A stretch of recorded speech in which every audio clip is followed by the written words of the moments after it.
The Sony Bravia A8F OLED is identical to last year's A1E OLED. It uses the same processor, the same panel, the same operating system or all of the same display technology inside the TV as last year's OLED TV. The only differences between the two is the stand, and the A8F has one extra woofer hiding out in the back.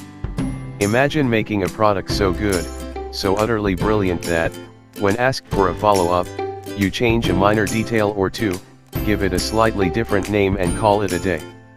To be honest and in entire seriousness, that's exactly what Sony did with A8F. It took the Sony A1E OLED from last year, added a subwoofer and swapped out the stand, and re-released it as the Sony Bravia A8F OLED. One way to see the situation is that Sony clearly made a competent product this time last year. It sold well, but as a company it felt that the large, slate-style kickstand was holding it back from even greater glory. Hence the reason to make the same TV with a different stand. On the other hand, you could see this as the single greatest lazy move in the history of TV making, one that is both impressive and also completely confusing. There's also option 3, the most likely answer: it's both lazy and a great marketing move. Because Sony didn't change the processor, the panel, the operating system or any display technology inside the TV, it'd be fair of us to post the same review of the A1E OLED, easily one of the best TVs of last year, mind you, and move along. But, instead of doing that, and in spite of our better judgment, we'll treat the A8F like it somehow isn't the exact same TV that we saw 12 months ago. Instead of traditional drivers that blast sound out of a 3-inch woofer, Sony utilizes exciters to ever so slightly vibrate the screen.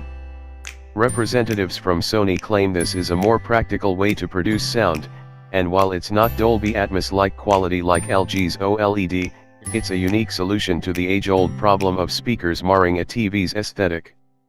The slate design has become slightly more modernized by switching the kickstand pedestal for a flat base, but by and large it's still a monolithic sheet of glass that has no front-facing speakers, or really any speakers at all.